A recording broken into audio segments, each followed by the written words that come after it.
And so I wanted to talk a little bit about what I saw online when I, clicked online to look at this church, and I saw some really troubling signs there that you don't normally see every day. And again, I'm 100% all supportive of prophecy in the office of prophecy, but I think it's something that we need to be cautious of, because I notice very often when I'm watching an online figure of any kind working in the prophetic, what I observe more often than not is people are very, very eager to receive a word. They're extremely eager to receive a word, and it's very common that they're not testing the Spirit, or not praying into the word they're receiving. As soon as someone says something that seems positive, that they just receive it immediately.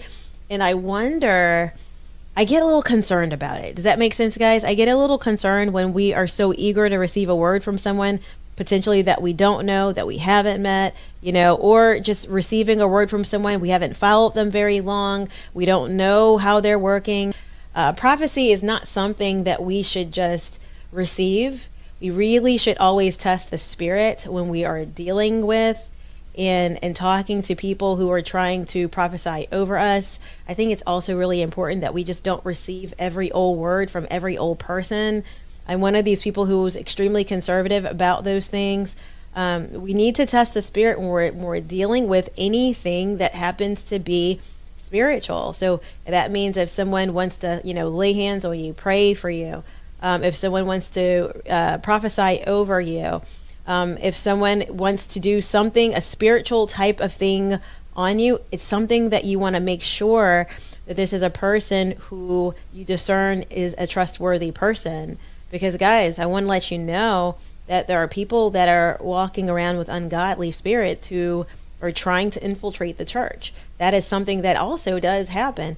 While it doesn't happen often, it's something that I think we need to be really cautious about. So that being said, how do you know? Now, how do you guys know if you've got someone you're dealing with and you're trying to receive a word, or you're trying to have hands laid on you, or you're trying to do something in the faith spiritually?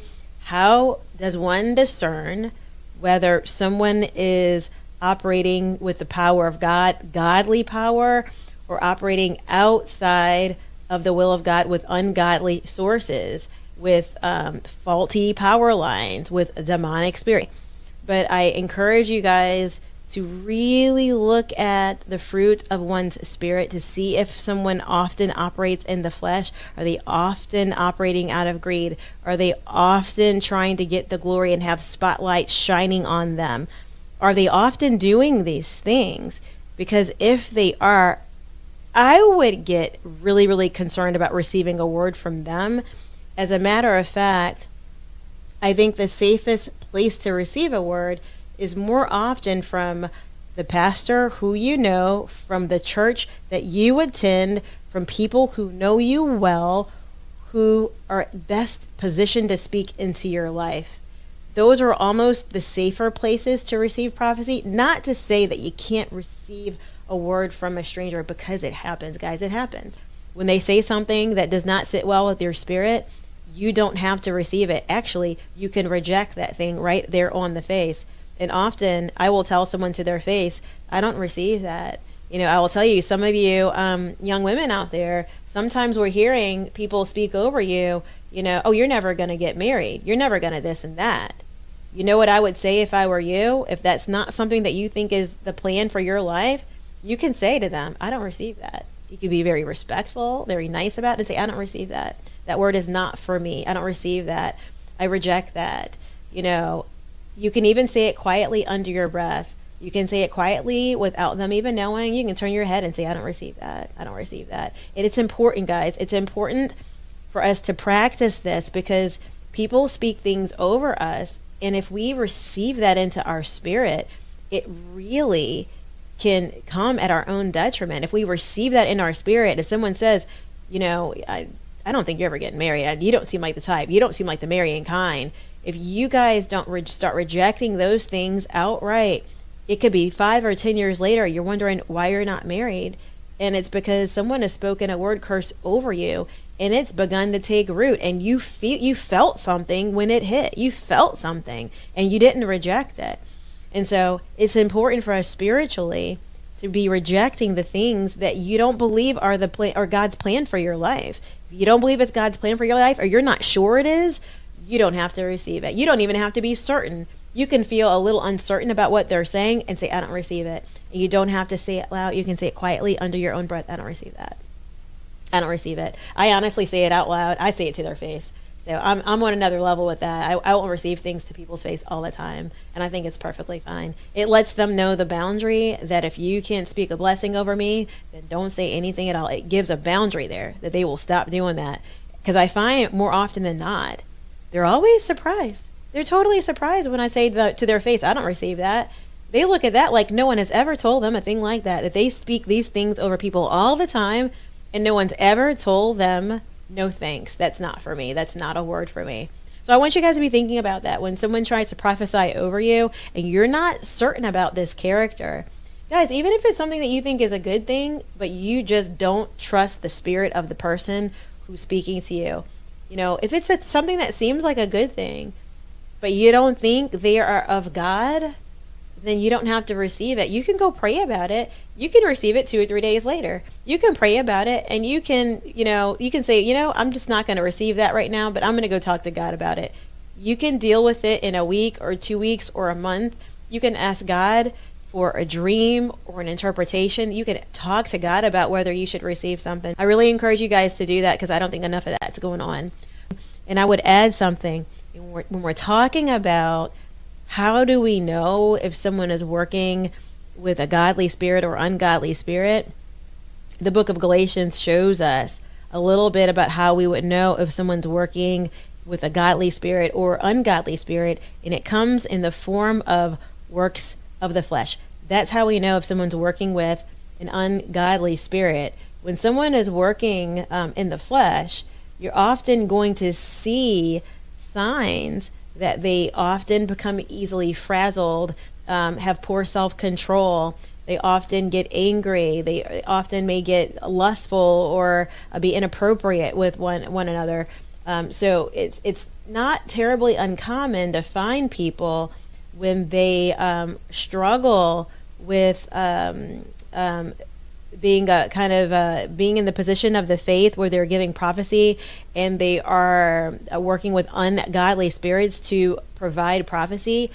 What you'll notice about them spiritually is that they are working in the flesh. In Galatians chapter 5, 19 through 21 talks to us about works of the flesh. Again, that's Galatians 5, 19 through 21.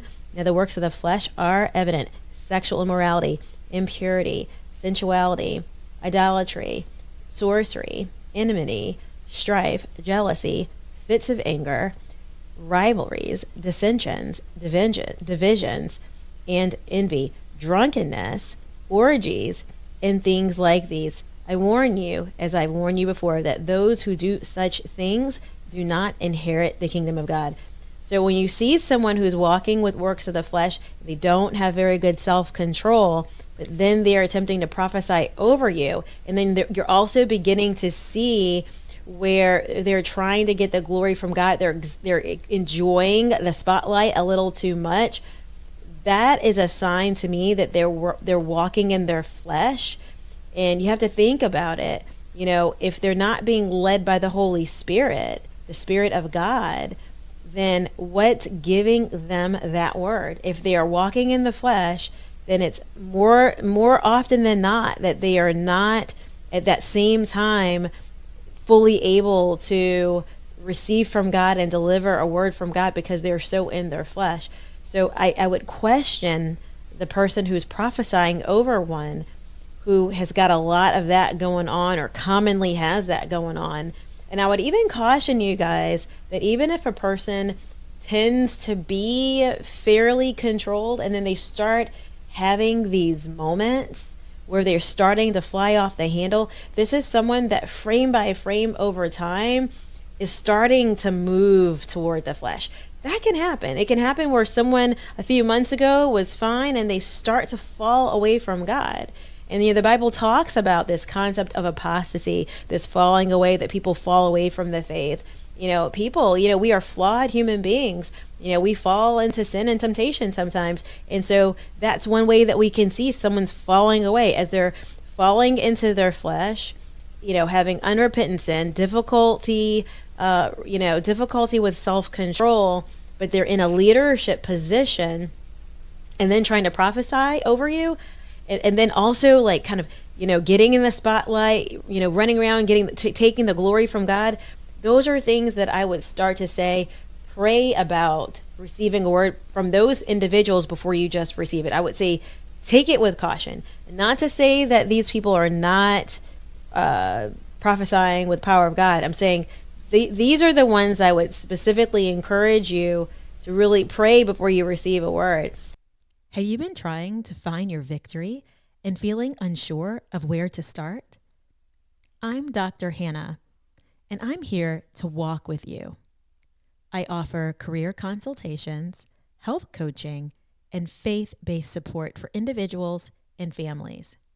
I'm a registered nurse with a business degree, a seminary degree, and a doctorate in healthcare administration. My heart is to help you move toward the life God designed for you. If we haven't connected live, you're welcome to meet with me one-on-one. Books and merch are coming soon. If coaching isn't needed, but this ministry has blessed you, you are invited to partner with us. Just use the QR code or the links in my bio. For more details, visit www.victorylifecorp.com.